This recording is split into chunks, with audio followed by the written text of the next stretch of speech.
కృష్ణా జిల్లా మచిలీపట్నం బందరులో బాలికకు మాస్టర్ లైంగిక వేధింపులు తట్టుకోలేక బాలిక ఆత్మహత్యాయత్నం చేసింది. కుటుంబ సభ్యుల అప్రమత్తతతో ప్రమాదం నుండి బయటపడింది ఆ బాలిక. పోలీస్ స్టేషన్లో ఫోక్సో కింద కేసు నమోదైన రాజీ కోసం టీచర్ అనుచరులు ప్రయత్నిస్తున్నట్లు తెలుస్తుంది. మనవరాలు వయసుండే కిషోర బాలికను చెరపట్టించిన కామాంధుడిని కాపాడుతున్న ఆ అజ్ఞాత వ్యక్తి ఎవరు అనేది తెలియాల్సి ఉంది.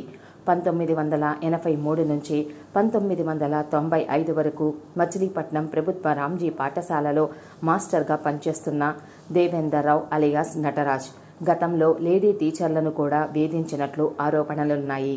మచిలీపట్నంలో కిషోర బాలికకు న్యాయం జరిగేనా, దుర్మార్గుడిని అరెస్టు చేసేనా తేలాల్సి ఉంది. ఈ విషయంపై ఆర్పేట పోలీస్ స్టేషన్ సిఐ పరమేశ్వరరావును వివరణ కోరగా మీడియాకు వివరణ ఇచ్చారు. ముద్దాయిని అరెస్టు చేసి న్యాయమూర్తి ఎదుట హాజరుపరచడం తప్పనిసరిగా జరుగుతుందని తెలిపారు. కేసు నమోదు చేసామండి. యాక్ట్ ప్రకారం అతన్ని మనం అదుపులో తీసుకున్నాం. అది సెక్షన్ ప్రకారం మనం అతని ఏజ్ దాని ప్రకారం సెక్షన్లో ఉంటే రిమాండ్ అయితే రిమాండ్, బెయిలబుల్ అయితే బెయిలబుల్. Thank you. ఏజ్డ్ కాకుండా బెయిలబుల్, నాన్ బెయిలబుల్ ఉందండి.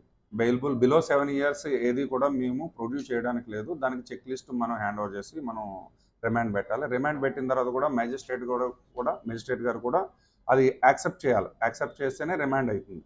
బిలో 7 years మేము ఏది కూడా మేము రిమాండ్ పెట్టడానికి లేదు.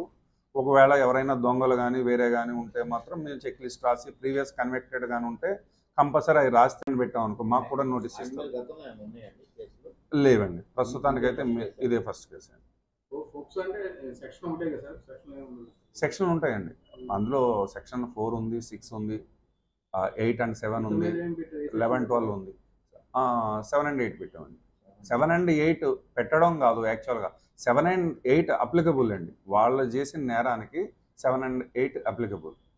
వాళ్ళు ఏదైతే వీడియో ఉందో, ఏదైతే వాళ్ళు చేసింది అఫెన్స్ ఉందో, సాక్ష్యాలు కంప్లైంట్ ఇచ్చిన దాన్ని బట్టి అది సెక్షన్ 7 and 8 వస్తుంది. కాబట్టి అదే సెక్షన్ అప్లై చేస్తాం. Thank you.